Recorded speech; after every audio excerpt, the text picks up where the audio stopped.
Hey guys, welcome back to another episode of the Ask a Muso podcast, brought to you by Yellow Music.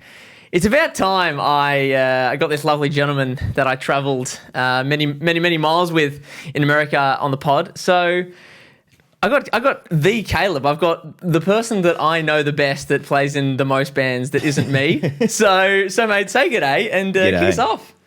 I'm Caleb Reno-Sanger. I play in 5 bands on the coast. Yeah, go on. Yep. So I play in Drop Beers, Treehouse, which was my first kind of band out of school. Postcode President, which is Ben from Treehouse, our lead guitarist. That's his kind of project before Treehouse. And then, oh God, I already lost track of Dellacoma. Dellacoma. Two that are with me. Yeah. No, forget this. So Dellacoma and Justice Trio. So yeah, busy boy. We're both busy boys. Look, that's the highlight. The main reason I really, outside of your general charisma and loveliness, it's one of the things I wanted to ask. We could go back into sort of how you got into music and all that. We'll go there, Yeah. but from your perspective, what is it like playing in lots of groups? Because everyone goes, "Oh man, it must be crazy playing in so many groups." For me, I have an answer, but what is your answer? It's just there's just very busy periods in the year for me. And then when there's not so busy periods, it's like, oh, this is so easy, blah, blah, blah. And then it'll just come to crunch time. It just so happens to be crunch time for 3 or 4 or 5 of the bands where I have just gig after gig or recording or I just say sometimes it's extremely busy and I can't breathe, and sometimes it's just I'll be chilling. Well, the thing is, everyone always asks me about the scheduling thing. And I think the thing is, unless you're at a level of sort of competing tides, even some of the big boys and stuff, they play in heaps. They have scheduling things, and it's just they're not playing literally every weekend and stuff. Like Del and Rob play pretty much every single weekend, yet we still manage to play shows. We still manage to go to America and all that. Exactly. So the way I see it is, if we could make that happen, then making sure that, you know, if you're unavailable for a couple of hours and I really need an answer, I just hit Jet up and go, "Hey, mate, the Drop Beers playing a show because I just want to know if Caleb's got any chance of being free." You know, that sorts of things. I haven't really run into like a problem. And I will say that because I've been doing like the multiple band thing myself for like 5 years. So I'm comfortable to say I've not really run into scheduling errors. No, not really. If you're in like 5 like organized projects, it's not that hard. Yeah. Like with Dell, it's where he's booking stuff 6 months to a year in advance. The same thing with pretty much every other project. With Drop Beers at the moment, yes, we're taking everything we can, and Jet's doing a really good job at booking things. I like in your explanation, it included just asking a handler. There's just a handler for every band who's like the most together person who probably knows what's going on with that person you're inquiring about more than that person, which is me. That was what was funny, because it's like I feel like I'm that in Dellacoma and the Justice Trio when like just literally today, like it'll be dated now, but just today we were recording some tracks which we're going to put out for Dellacoma, which aren't originals, but it's back to our Kickstarter and back to the US tour stuff, which we'll get into later. But we were recording those tracks, and halfway through looking back at it, I was like, just letting you know, guys, the demo you sent me is recorded half a step down in a completely different key. Yeah. And then Del gets back to me and goes, "You're always on it. Good pickup." And I'm just like, if that doesn't sum up us to a T, thank you for reminding me that this is in a different key. Hi, I'm the singer. Yeah. You know, we have handlers. Yep. And I say that you're in 5, you want to be in 5 well-scheduled, organized bands, but at the same time, you have to hit the ground running with stuff like that, where you just have to go, you know, like when at the start of last year when we did that radio Battle of the Bands thing for Smashing Pumpkins, it was like on the Saturday or Sunday, Del messaged me like, "Are you free on Wednesday?" I'm like, "Yes." And then he goes, "Okay, we're going to go play on the Gold Coast on Wednesday." And I'm like, "Okay." And then he's like, "And we're going to have Bailey, who I first organised we wanted to play with, but we didn't end up playing with you on that first run of shows. So new drummer." We still had Travis then playing guitar, and then when we got through that Battle of the Bands heat, the 2 weeks later or whatever it Yeah, it was was. only like a couple of weeks, yeah. That was when we played with Rob for the first time. Yeah. So like... Yeah, we played a final with someone yeah. we had met like a gentleman's 57 minutes prior. Exactly. So the first heat was, oh, hey, I'm Caleb. Nice to meet you, Bailey-drummer. Literally. All I'd done was I'd seen you play a show with Travis and stuff, and I'd seen you play at Norton Music Factory, and I was like, oh, look, it'd be fun to go and see the Dell show play since it's local and at the minute and stuff. And I was like, scheduling errors, whatever, and then get him on the pod, and then skip ahead after a couple of weeks after that. I'm working at the Plaza, and he calls me when I'm at the Plaza car park. Hey, mate, you reckon you could learn 8 songs in 3 days? And I'm like... Let me get out the car park, and yes, sure. He's like, well, they want us to play Open to Smashing Pumpkins. I was like, I was already in, but you've sweetened the deal, sure. Yeah. Who's in the band? will it be the same people I saw a week ago? Yeah. Yes or no? But no, but then again though, did that not just start and continue to tell the story of the Dellacoma story anyway? Yeah, the Dellacoma story. The Dellacoma story of annual rehearsals. Annual rehearsal. Hey, just know your shit and turn up, and it works. I still vividly remember being in that first rehearsal space with you and Trav for the first time, and Travis and Della giggling when we played Kill Your Idols because I learnt it. Oh, it was awesome. It was so awesome. And they're just like... And I'm like, I don't know if sorry guys, have I done something wrong? And then when we did Vampires and I did the bridge bit, just like the record, and he's like... God, you learn them. Yeah. That was the assignment. And I feel like I've always seen you right in the line of that, where it's like, whatever the task is, whether it's John's tracks with like hours notice before we played them in a foreign audience in a different country, or whether it's just like Justice Trail stuff, it's like, we understand the assignment. Yeah, being always ready to go. I feel like since I've like started playing with Dell, he's introduced me to that concept of just being ready to roll. But then also you look back in like every hit from like the probably early 50s. Before that, you had studio session musicians turning up because you don't want to go long. So it's like, here's a half an hour or hour session, learn the song, and also have a final take that will make the record. Yeah. The fact that there's people out there doing that, and then, of course, those were the biggest records for the last 50 years. Well, and also tape. Yeah. You couldn't just do another go. And you couldn't punch in. It wasn't just as simple as doing another go. Like, if those guys can do that, I can play a Battle of the Bands on 4 days' notice, or I can learn. And also, the thing is, we're warm. Like, for me, I wasn't really warm because I don't even just listen to the songs on my phone. But, like, we're now in that stage where we're always warm. And I think that's something that...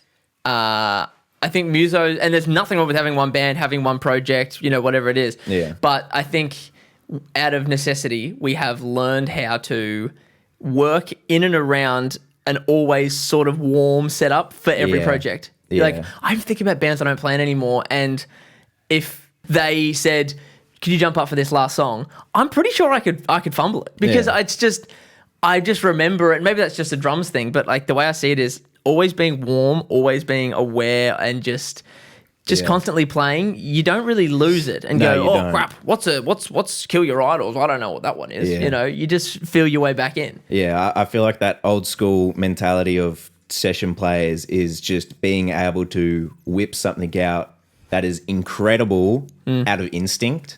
Yeah. And with the kind of Instagram musician thing that's going on, which is fine, there's so many great musicians out there, but being able to just plug in and play a standard, or just be able to kind of have a rough idea of where a song is going, even if you've played it like 3 times. That musical IQ. Yeah. It's that musical IQ. Like, it's interesting, when we were doing those covers before, there was some bits we've changed and some bits and bobs we've cut in out, which are a little bit different to the original, but you can still sort of get the vibe of where the song's going. Exactly.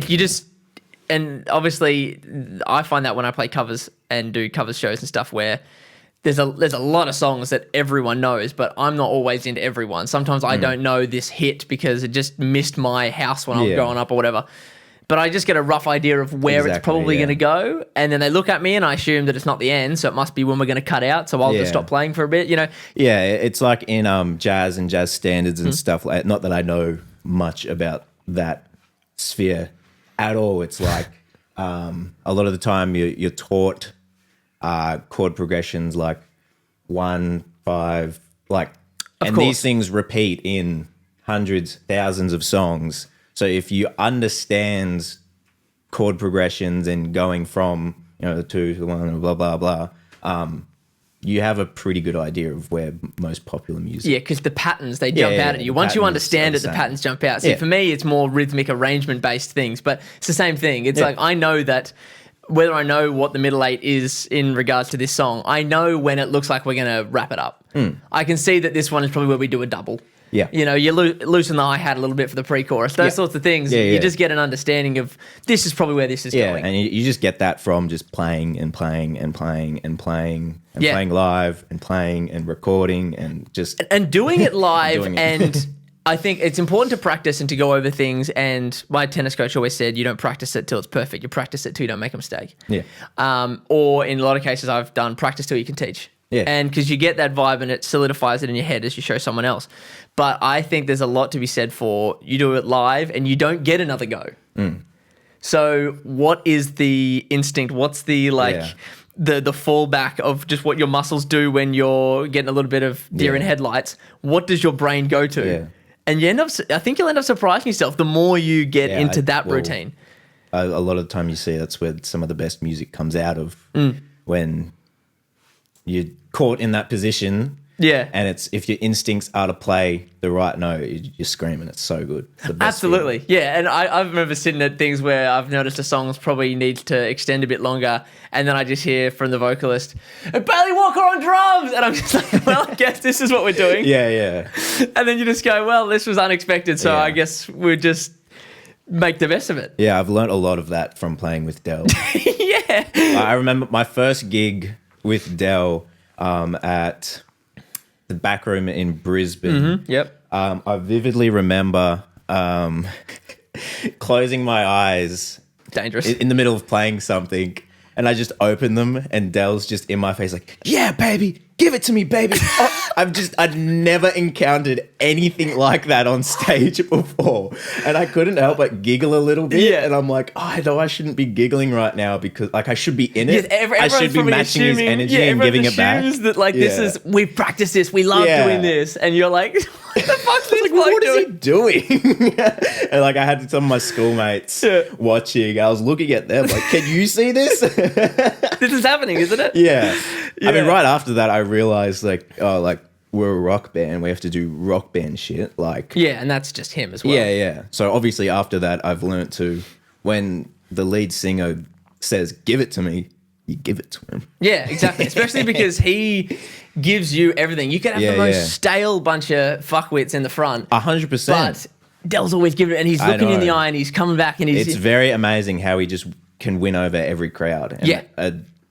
I've like that is my new definition of a great frontman. I've realized is like Dell's told me a lot of time. It's that bridge between the band and the crowd. yeah.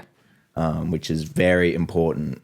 Yeah, because otherwise you end up, no matter how good they are, you're just playing the songs to people. Yeah. And everyone can do that. Literally yeah. everyone can do that. Going So- through the motions as Yeah. such. And but it- instead, there's bringing this unique presentation of the Yeah. songs, which is like, what great bands and what great performances are. and it makes made it of. memorable.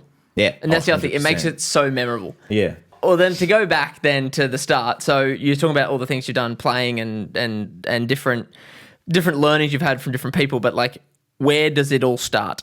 I think the earliest like music I can remember is my dad playing Led Zeppelin, like A Whole Lot of Love, blah, blah, blah, just like a burnt CD he had when I was like 2 or 3 or 4 was like the first. And then also Tim Buckley, he had this on CD, I think it's called Welcome to LA, the album, and it's like a funk, like just craziness album, like funk fusion album. So it's Jeff Buckley's father, Interesting. and he was like this folk fusion rock jazz. He released all different types of albums, and this just got just like a certain like doony.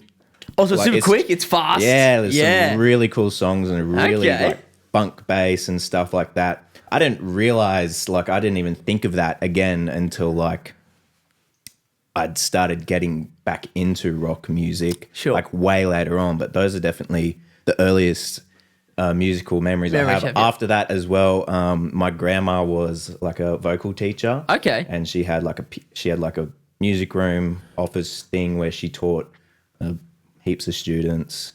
And every Wednesday I used to stay at my grandparents' place, and obviously every single Wednesday I'd hear her doing vocal lessons in there.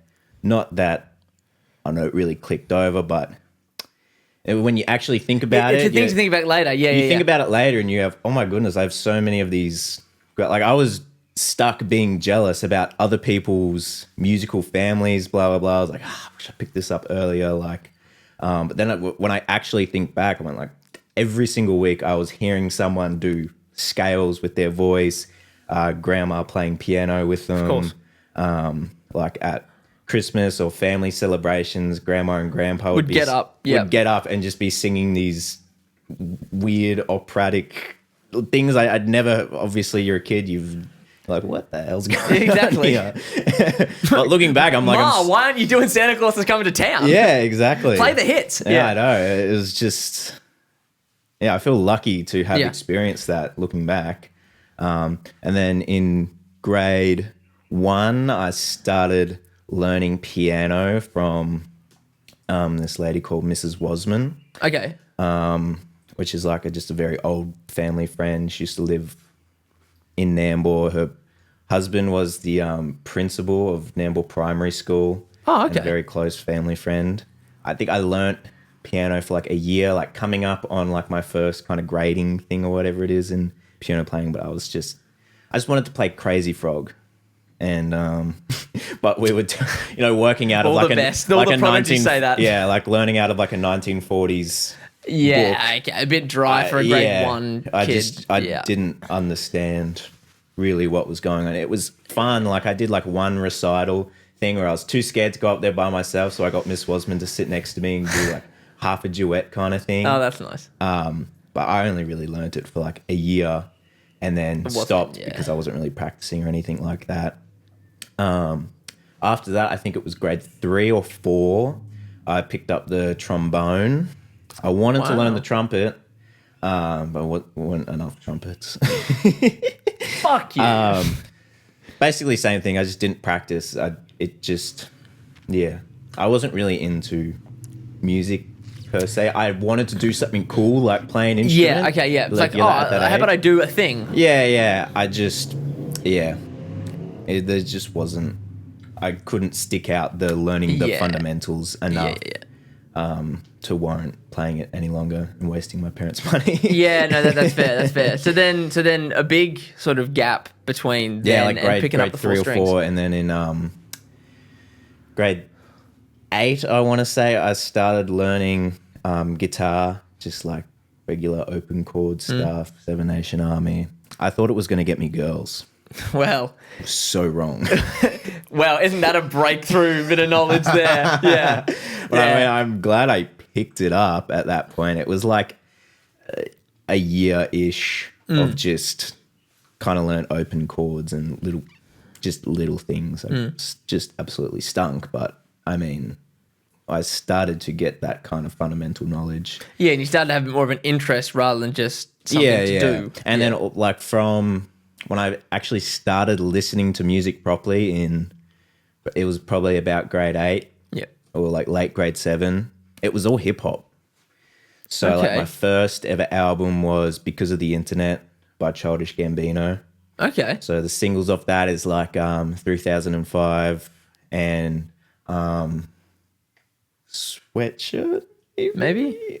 I'm no good with albums. Sweatpants, mate. I'm no good with albums. I can't think of the other single. But it's like his most popular song. Like that, Wolf by Tyler, the Creator, which I think wow, yeah, okay. Very angsty, like experimental hip hop. Yeah. Like, teenage angst I stuff. can relate to that in the which pop I love. punk. I was listening to everyone going, I want to get out of this town. Yeah. I mean, everyone had that.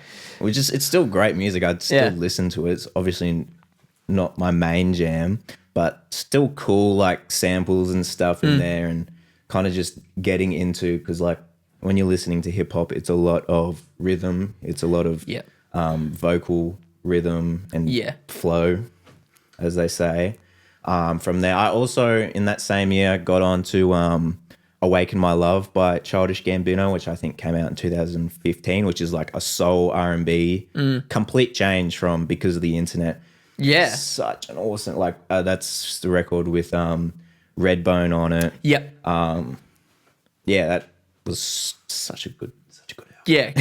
and you're right, a complete change of pace. Like complete change of pace. But also from probably grade 8 until grade 10 was just hip hop. So like Kendrick, J. Cole, not really much Eminem, but like a lot of the current 2016 to 18 like trap, like Lil Uzi, like that mumble rap stuff. Like it's mumble rap, but it's like it's all about that vocal, like the delivery, the flow. It just goes super hard. Did you ever think to like do vocal, like and get in with your grandma and do stuff like that? Was that? No, I just thought it was too like I was just too embarrassed. Okay, yeah. I was a very weird, quiet kid and only child as well.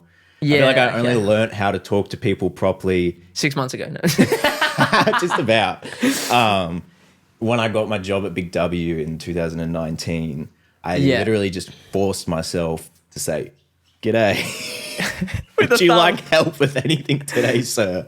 And then I was like, "Yes," I just said hello. The Lego Denial 7. Yeah, exactly. Yeah. But yeah, just went super hard, and all my mates and like friend circle in high school were all into hip hop and trap and so it all influences one another. Yeah, but then in grade 10, so 2018 is when I started playing bass. Basically, the guy who played bass in our music class started doing drama, and one of my best mates in high school, Maya, she played bass for a little bit, and I just bought like a SX eBay bass and little practice amp for $150 off her and just started playing bass. I'm trying to think the first bass line I learnt was like either Killing in the Name of, Seven Nation Army, or Billie Jean. That's pretty good, yeah, okay. That was pretty cool. Like I have a very vivid memory in the music room on music night. Yeah. Before or after we played? Probably before we played, because every time after a music night, I would just sit there and contemplate my entire life and efforts in music, going like, I'm definitely going to quit after this. Like that was just unacceptably horrible in front of every single person I know. Oh, you were doing it earlier Everyone's than most parents. People. Like it was... I'm so glad I've gotten all that... out of your system? Out of my... Like I say out of my system, but of course we're going to make mistakes and always make mistakes. Yeah, but the existentialism out of your system. Yeah. Those first ones, like the first performance in front of people was, I was when I was still playing guitar. We played Neil Young, Keep On Rockin' in the Free World at lunchtime, which is pretty good. Like we didn't mess up super bad and people were like, yeah, good job. That wasn't horrible. But then on the first music night in front of parents and like a whole hall full of people, I think it was Another One Bites the Dust. On the 4 strings, mate. You're back. It wasn't on the 4. I think that was on. I was actually on guitar. Oh, okay. And our deputy principal stood in on bass. I was gonna say, because that's on bass, and you make a bum note. Yeah, there. It's I was pretty just much playing like single note stuff on that, basically just mirroring the bass. That was all right, but then after that, me, James, who was singing. And I think Jamar on drums and then Liam on like second guitar. We did System of a Down aerials. Right. Absolute disaster. Oh boy. Run on stage. Can't find the chord to plug into the bass amp. Starts first verse. End of first verse, and I'm still untangling the chord. Come in, obviously. Very rough. We're like 15 and don't really know our instruments that well. You don't even know how to plug in your instruments that well. I didn't plug in until then. Oh my gosh. And then just, yeah, just going back and sitting in the music room going, yeah, I don't think I'm ever going to pick up an instrument again. Yeah, so that's me done. Yeah, Yep, pretty much. We can wrap this up now, probably. I did that like twice a year for like 3 years until we played an acceptable piece of music. That's crazy. Yeah, it's tough, but I think everyone goes through that. That's then again, though, you get that if you can get that like fight or flight, if you can get that fight or flight out of the way early. Like, I don't really know necessarily what it was that got it out of my system, but I guess I made some mistakes and I did some stuff, and I was telling Connor in a couple of weeks back about when I very embarrassing walked through a performance on stage when I was about that age, because I was like, oh, I left my drumsticks behind. I just walked straight through the middle of the stage while they were playing, and I just like, I shouldn't have done that. And then after that, I was like, well, that's the most horrific thing I've ever done in my life. And then maybe I just thought, well, can't get any worse than that. Exactly. But I used to get really nervous in front of mum and dad. Like, they were the last people to make me, for me to feel comfortable playing in front of, actually. Yeah. And some of these smaller shows, when you're different, when we had a big performing arts center in high school, but when I was doing the smaller shows where you'd play, with your little band to, 20 people, they're like 10% of the audience. Yeah. And they're standing pretty close, and that used to make me super nervous. Oh, it's very intimidating. Like if in high school I played a stage like the Precinct, I don't even think I would have played it. Yeah. No, sorry guys, that actually that doesn't work for me. A question for you. Yes. Was Lee and Jules brutally honest?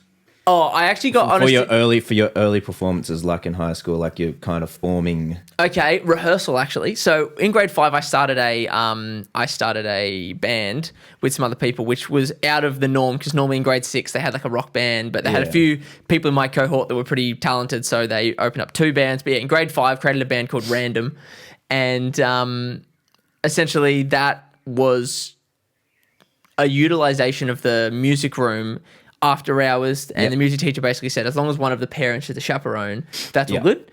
So on a Thursday, we'd go into the music room and rehearse, and as part of that arrangement, I remember playing Jason Mraz's I'm Yours. Yeah. And as I played it, I didn't go da. I went da crash. Da crash. Literally every single bar. Okay. And after we did one run through, Dad was like, hey mate, you don't have to necessarily get the crash every single time. I vividly remember, I can't even think of another bit of drum feedback he's ever given me, but he's just like, don't have to get the crash every time. Maybe it's like just pull it back a little bit and then use it later on. And then I went into lessons and stuff, because I was doing lessons at the time, but then I went back into my lessons and saw how that being applied was very obvious. I got all funny about it when he told me at the time. Yeah. But then I got more of a realization of that's probably a very fair statement, Lee. You've done well there. No, that's good. But outside of that, performances-wise... You probably didn't bomb as hard as me.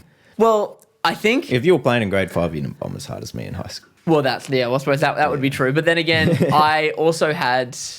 There were no bum notes, and once I got past the confidence thing, I didn't... Like, I've never really been a smiler or anything on stage, but I've always looked like I know what I'm doing. Yeah. I suppose. I mean, it's a great quality for a drummer. Yeah, because it's just like it started really serious, borderline angry. Mum and Dad used to check in, like I did with tennis. They used to check in. Are you having a good time? Would you like to go home? And I was like, no, I'm having a ball. Yeah. Your face does not tell that story. I've progressively moved that into being able to like smile when everyone's taking photos and stuff, but I know I get a bit concentrated. Yeah. But maybe I just was like, I do this, and then I, probably beat myself up about it later. But I think maybe because the notes that you're playing wrong are so obvious in these really loose arrangements, whereas for me, to hit a crash a bit early, if it's in time, play ball. So Mum and Dad were always open to being clear, but I suppose part of it came from, we know he'll get better because he's super committed. They were more interested in making sure I was focused on the commitment to it rather than... No, it's very important. I know you made a mistake tonight. Yeah. That's okay. Yeah. Don't give up, okay? Just because you made a mistake. We all know it, but you made a mistake, that's fine. Yeah. But let's just think about the next one. And maybe that was helpful to me. It helped me not get... And I used to get in my head loads, especially in high school, that teenage angst. I used to get very in my head about making mistakes. But I think maybe they realized that I would take it take my own mistakes to heart, not take the criticism to heart, but just take my own mistakes and just go, well, I guess we've got the house fire sorted with all the drumsticks I'm going to burn tomorrow. It's like, no. Okay, you hit the bass drum wrong once, okay? Don't burn the music room. So it's like, maybe they were just like, I know he's going to take this to heart, so let's just keep him on track and he'll sort of figure it out along the way. Yeah. No, I'm very grateful for how honest my mum was on those early performances. Not as, like, because we just practiced at school and stuff like that, and obviously it was later, so parents weren't around for that. Of course, yeah. But she'd just say, oh, that was pretty bad. I'd be like, I know. Trey's just going, so how do you think you went? Yeah. I'm like, what do you think? She's like, it was all right. Like, just say it. So she's like, nah. And I'll be like, yeah, I know. But does she mean like the performance? Because like mum and dad have definitely been candid about some performances and they've gone, look, that's not great. Yeah. And a couple of times they've been like I remember playing in one band, which I won't name, but it was back in Victoria, back in like the angsty teen days. And I remember them saying after a couple of gigs going, the songs are great. Yeah.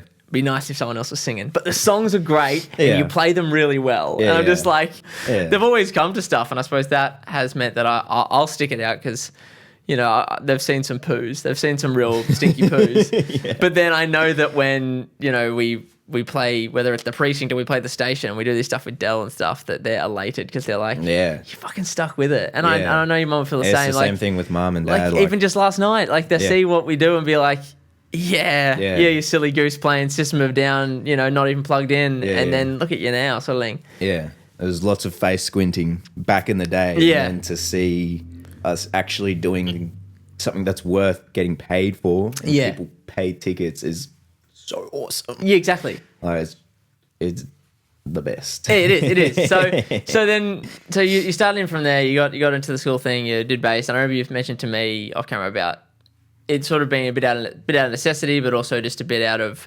ease. You know, you were like, oh, guitar, I don't know how far I want to take that. I'll play bass, you know. And then sort of your music taste has shifted. I know your music taste sort of shifted from there. And then it was like that 70s rock and roll scene, all that sort of stuff. Definitely. How did you get into that? And then I suppose, has that really influenced what you do now? I'm trying to think how I kind of just swung into that. I'm trying to think I think the first like band that I really got into in grade 10, and as I said, Killing in the Name of, is Rage Against the Machine, which is like definitely bridges hip hop and rock and metal. Yeah. So it was definitely something I could really kind of follow along to. And then also I think at the same time, or maybe before that, I was listening to lots and lots of Chili Peppers. So just, of course, I've always just loved Flea. Always loved funk bass, and the flair from when I started playing bass. So, but yeah, Rage Against the Machine, that funk rock, I just loved so much and really got me into it. And then you look at who the Chili Peppers love and who Rage likes, and it's like Jimi Hendrix. It's a lot of that 70s stuff that they all came up. So then, you can go back another step behind them and do it that way. And I think after Rage and Chili Peppers, it was like remembering Led Zeppelin and going, I'll go back and listen to that, because that was a really cool feeling that I had in my body when I was like 3 years old. Hearing like, why do I feel the like intro this is to familiar Good Time, to me? Bad Times. Yeah, why is this familiar to me? Yeah. And that's when you remember. Yeah.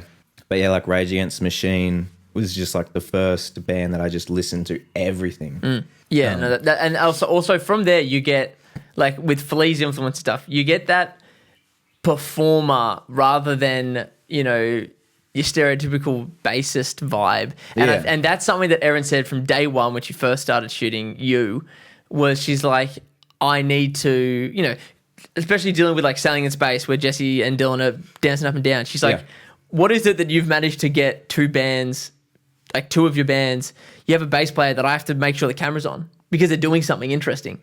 You know, and I think that has always flattering. That's always stuck out to me from someone that always sits behind is you do stuff, and it's so interesting. Like those shots at the station she took of you and I, you know, going back and forth, and even just the things we do in the Justice Trio whilst John's doing his other parts and things. for me, I get to enjoy it more because I do often get left on a bit of an island. Yeah. And I can see that interest in Flea and stuff brings forward that. Yeah. Not if necessarily when you got Dell around, it's too dangerous to start running up and down the stage because, he's probably climbing the light rigging, so no one would even be looking at you. But you have all those sorts of things that you then sort of test the waters on in the live set and see what works, see what doesn't, and it's great. Very early on, performing like at clubs, so out of school, I realized that if you look like you're having the most fun in your life, the crowd is 500 times more likely to be having fun. Yeah, it's like impossible to not have a good time if everyone on stage is having a good time. And you're giving physical energy as well as musical energy to people. It's just, they're going to enjoy themselves a lot more. And then also going back to Flea, after like reading his book and stuff like that and just looking at interviews and stuff, he kind of just does what his body wants him to do while he's playing that music. He's obviously in his complete happy place and flowing with the music. I've realized that if I just let myself get taken by it, he just we goes, have great moments on stage. Exactly. He just knows where the opportunities are, where he can do stuff, where he can't do stuff. Because obviously some periods it's just he needs to play technical stuff, but then when he can't, he just starts to run up and down, and And something that I've gotten into a lot lately is I've been listening to lots of James Brown. Okay. And just the like it doesn't even feel like songs when you're looking at those or listening to the recordings of them, because it's all live. It's all, they're going off physical cues, of his dancing cues. It's like, and there's just this constant head bop, lay back groove feel. And I feel like that's the exact state I feel like I'm in when I'm like really rocking with the music, And it's very valuable. You wouldn't realize how valuable it is until you're actually doing it on stage and you're like, wow, this just takes me places that. Well, I think back to the Booby Trap bar. Regularly. I think I think back to the Booby Trap bar in Topeka, Kansas, and I think back to Dell doing his monologue that he ended up doing a lot more throughout the tour, but doing it on the bar and walking up and down the bar and stuff, and us just on this small stage of 4 of us just vibing out, just doing our thing and stuff. And as much as it's different because it's not like James Brown where he's like, let's take it to the bridge, and then everyone's like. Bum, bum, bum, bum, bum, and then we're all into the bridge. It's the same stuff. Dell's sort of hoping that I'm going to bring us all back in. Just by the time I vibe that he's finished talking, or I'm like, you can wrap it up now. But also we're looking at him because he's doing stuff with dynamics with his hands, and if he's getting loud and excited, we have to follow him, get loud and excited. If he's bringing it low and starting to whisper and talking to individual people in the crowd, we bring it down and get it real groovy.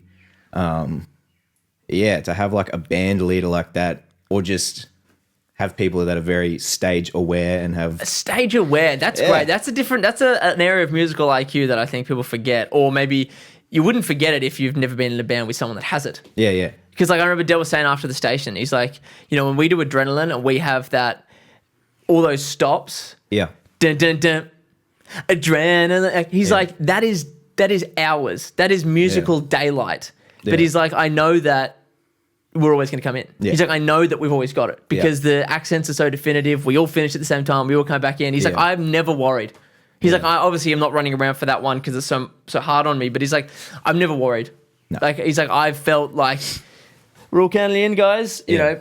He's like, I've never felt that. Yeah. Like, and maybe it was playing all those shows in America, but like, we just. I mean, that really helped. Like, obviously the tightest you will ever be is like.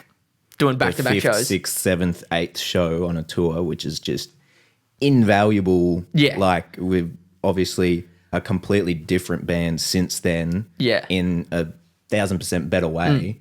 It's just, I feel like I could never shake those songs, even if we tried. Literally. And I think about when we played. It's so natural. When we were in Ringle, like that show that was a last-minute show, 20 minutes, quick load on, they've sent up a drum kit for us last minute and all that. That would be quote unquote stressful. Yeah, or but we pressure. were like, this is whatever show in the tour. We'll just plug and play, mate. Yeah. We just press play on the record. And that's exactly what we did. Yeah. I've had a very similar experience to that when Treehouse opened for Wolf Mother. Awesome, yeah. Down south, which was just about the same thing. It was like it was like 2 weeks before we played. They were playing Kings Beach Tavern, and I was just like, oh, let's just message them. It won't hurt to message them and be like, hey, can we open? Oh, yeah. Saw our message, liked one of our reels, didn't say anything, like, oh well. Then 2 weeks later, they responded on a Tuesday going, hey, we have some shows in Sydney, Newcastle. Yeah, I remember this. And then like an RSL in Sydney as well. Like, can you play? It's like, it was like no money, but can you play tomorrow? And like I'd just been sick for 2 weeks, off work. My first day back, I'm like at work making coffees. I look at my phone and there's literally a message from Wolf Mother offering us like 2 shows. Well, it could have been like 4 shows, but we already had the weekend booked. Oh, okay, yeah. I was just like, what? What is going on? And then obviously had to go tell my boss on my first day back after 2 weeks, I'm not coming to work tomorrow. Yeah. And she was like, you're fired. I was like, okay. Like, what, I'm not going to go to Sydney? Yeah, exactly. But basically, like, you turn up and then it's just, we obviously driving for 12 hours. Oh, yeah. With an opportunity as big as that and as big as Ringle was for us, and you have no choice but to play the best set you've ever played in your life. And that's what happened. Literally. And that is what happens. Yeah. And it's like that amount of pressure, I think, if maybe you were like a super new band or didn't, I don't know. You didn't have your own chops. When you have a good band and you have a good group of people and like somewhat professionalism, there's just like a huge rise to occasion that absolutely. Everyone commits towards. Oh, it's absolutely. Awesome. And then so awesome. You also find that when you get some of these spots, well, even just for people like us that see a lot of live music, some better than others, we see that there are a lot of people that know the songs real well, but take away the songs or put in an extra bridge or have Dell walk on the bar and do a monologue. Yeah. They go to tears because they don't. I hadn't factored that in. Yeah. Whereas you get a bunch of rock solid musos that have an annual rehearsal, and suddenly we're opening for Sliver and Drowning Pool in an old school cafeteria in the middle of nowhere. You know, it's those sorts of things, and I think being able to rise to that occasion, any opportunity, like you've been lucky, I've been lucky to have opportunities where I've been thrown in the deep end. Yeah, extremely lucky. And it is luck, and it is absolutely a benefit. Like, it may be a little bit like, oh gosh, Wolf Mother, but then you can be like, oh gosh, Wolf Mother. Yeah. And then, as you say, you rise. Yeah, no matter what, you have to think that you've somehow earned those opportunities. Yeah. Because you work super hard behind the scenes for an opportunity to come up. That's why you have to stay rehearsed, stay in it. Yeah, stay warm. Yeah, stay warm, as we were saying, because you're going to get such random opportunities like that where it's like, I'd be so stupid to pass this up, and I'd also regret this the rest of my life if I screwed this up. Literally. And also, it's like your job as the opener and all that. Like, we were having this conversation. I was having this conversation with Dell on the phone before the Justice Trios launch and stuff, and we were talking about band roles, and I was chatting about with John and stuff as well. He's like, I can't remember if it was him or a friend or something in Wisconsin. They had like a pretty big act that was coming to a local bar, and then they had an us-sized main support, and then an opener that was local, well-loved sort of thing. The local opener was like, sweet, got a big guy and someone else who's pretty well-known, good players. The main support went, big guy, massive local support, should be some people when we start. And then the headliner went, well, we've got plenty of local supports to start with, should be a good crowd. Yeah. So no one did anything because everyone thought the other guy was going to bring the crowd, and it's thinking about those roles, all you can be in control of. And we've shown it time and time again when we've done things on tour for our own shows, anything that all you're in control of is your own show. Yeah. And I know that obviously sound comes into it, and, if the sound's average, it's average, whatever the room, but we're in control of our show. Yeah. And no matter who we play with, no one could discount that the bands we play in put on a show every time. Yeah. And I think that's what makes it memorable. That's what gets you those opportunities. That's Yeah. what gets you a DM a few days later Yeah. with 16 hours notice to drive to Sydney from Exactly. Wolfmother. Is because you put on something that's worth looking at. Yeah, definitely. I think that realization that you have responsibility for every piece of like result that you get on the night, for a lot of people is a hard pill to swallow. I know I didn't accept it for like the first 2 years. Where it's like, no, you have to be the person printing out posters, running around, shaking hands, sending DMs, doing promotion, making videos. And if you're not doing that, and then you're going, oh, why isn't anyone at my show? It's like, hey, you didn't put in the work at all. Yeah, literally. Yeah. And when you look back at like, oh, why were those gigs failures? And it's like you said, everyone had that attitude of like, oh, they're going to bring people. Exactly. Like, no, you are responsible for every single person to come in. But also... And also every minute of performance. Like, well, exactly. For starters, you have to have that nailed. That's a non-negotiable. Really good product. And then the next thing is, it's like, everyone's always asking, why not me? Why aren't I the guy? Yeah. Why you? Why should you be the guy? I was having this chat with Geordie, with Cal and Mai. We were talking about, like, you know, everyone thinks, what could someone do for me? What are you doing for you? Yeah. Are you doing anything? Yeah. Oh, I printed shirts out. Fucking grouse. How are you going to sell those shirts? Exactly. Does anyone know you exist? Yeah. No, the music industry is abroad. It's like, Yeah. there's enough things going to make it tricky to make it work, to stick out. You know, one of the things is, yes, having a great performance. It's one of those things like, you know, you get the job. You can't get the job because you don't have experience, but you can't get experience because you don't have a job. Yeah. You know, it's like, how do you get people in the door? And when they see the show, they're converted because we put on that show. It's high quality. But then it's like, well, they're not going to know it's high quality if we can't get them in the door. So how do we get them in the door? It can't just be like, oh, but they should just know. Yeah. It's just not the case. Yeah. It's a very old school way of looking at the industry. Like, yes, back in the day, a lot of bands were signed in their infancy based on the musician's talents or what labels and agents could predict in their future. Like, we're in a day where you're literally responsible for every little moving part about your band, about your business. Until not only can you prove that you're worth it, you can prove to more than one person that you're worth it. Like, I'd like to touch on something that I heard on a podcast the other month, and it was someone talking about how Del Braithwaite feels about, because at that era, you know, Sherbet getting picked up because everyone was good musos and all that, and he's like, yes, that picking up of Sherbet and looking at basically Horses becoming a hit. He's like, so damn right I'll enjoy playing Horses because I know what I have to thank for that song. Yeah. So it's like, I'm appreciative of the fact that it was a different time when we were getting there, but Horses has done so much for me. Yeah. So then, I will play Horses. Yeah. You know, I will do an extended chorus of Horses for everyone in the crowd because I know what it is. You know, I've done it 7,000 times, but I will do it a 7,001st time.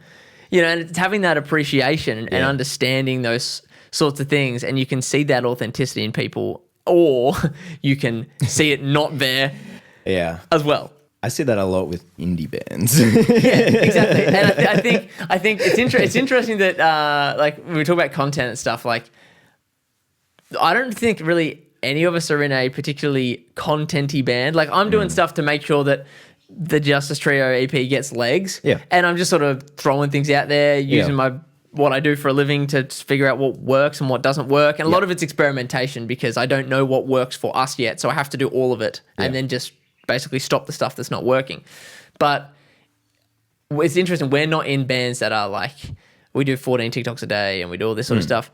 We don't really have that. So I suppose for us, it's like, well, we need to focus on the show, and we put the posters up, and we do that one-to-one messaging and things because we know that's what works, and we know we've got a good quality product. So we focused on that stuff. We didn't film 14 TikToks this week, but we just played something really good. Like the record's great. Yeah, just listen to the record. Yeah, exactly. You know, it's like I'll send people there, and I'm sure they'll enjoy it when they get there. Yeah.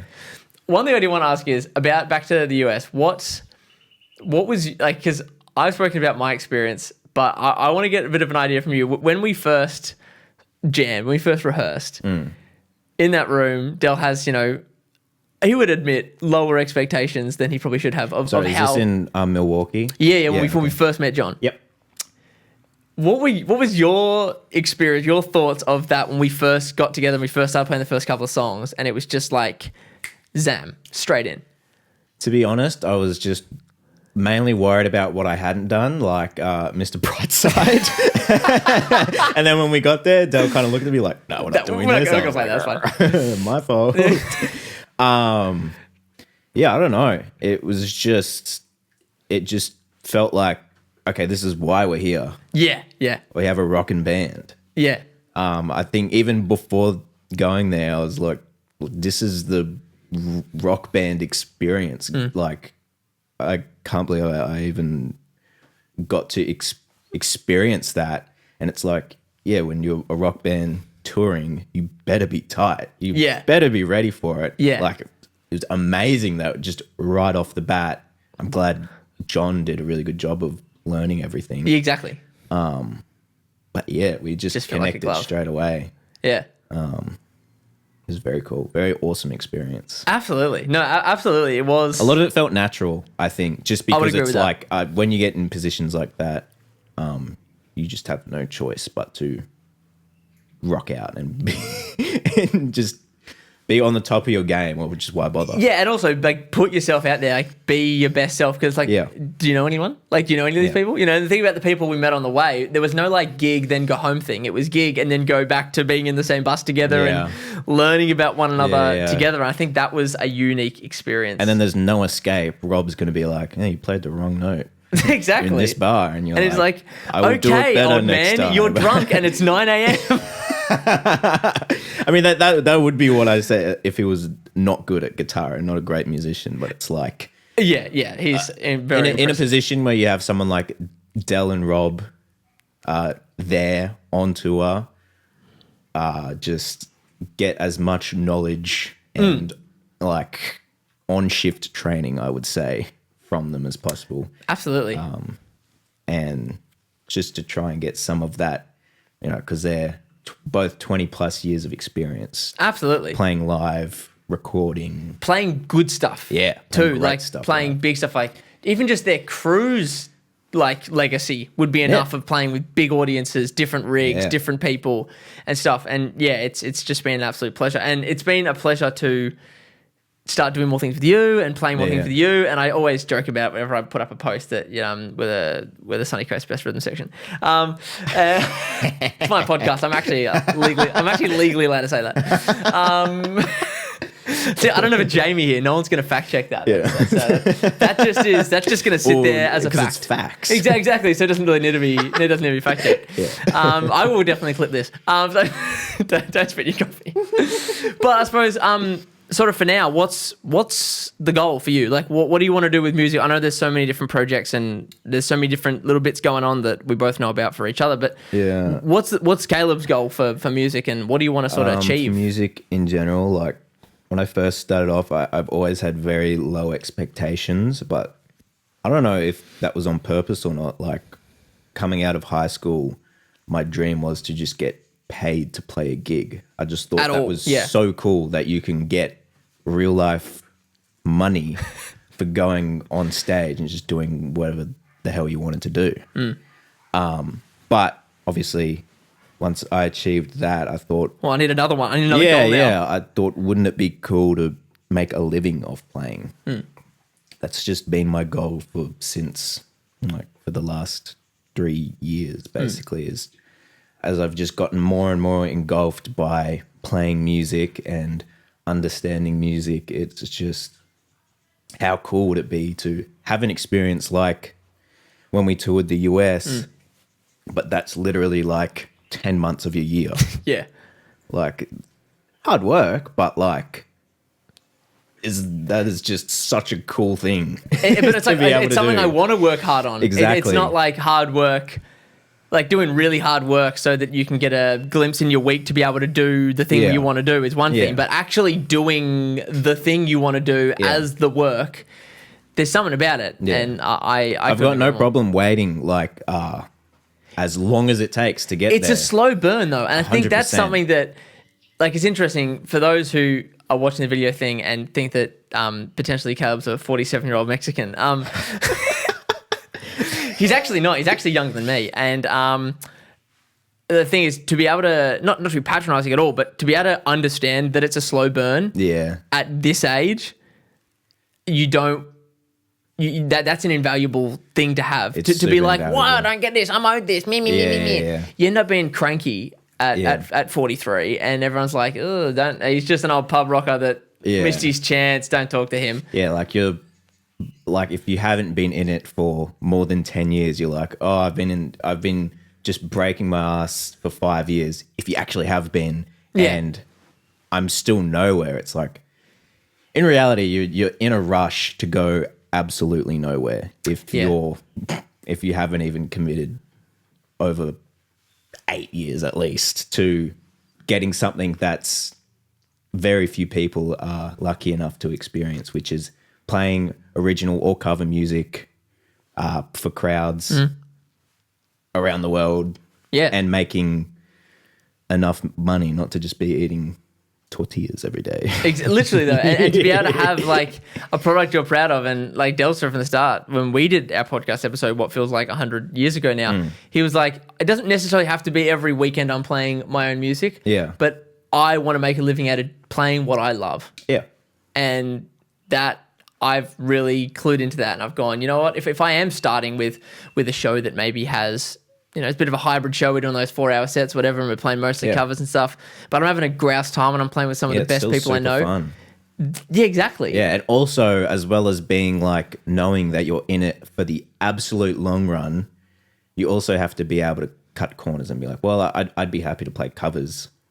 Well, there's nothing wrong with playing covers. If anything, of seeing the In Excess show is like, covers can be so fun. Like the fact those guys can play like so many weekends of theater shows. Yes, selling out theaters. Selling out theaters is a huge achievement. Absolutely, and I think, and it's like there's a possibility of real money in that as well. You're like, absolutely. Oh my goodness. The thing is, and when I see that, when I'm not sure if you know, but I had Adam on the pod, and we were talking about his experience in, you know, playing in an original group, and he's doing Europe with her and stuff, and then doing the theaters and stuff. He's like, I've found that by putting myself in a position where, you know, the compromise is I play Riptide, which is 3 minutes of my life I don't really want to do.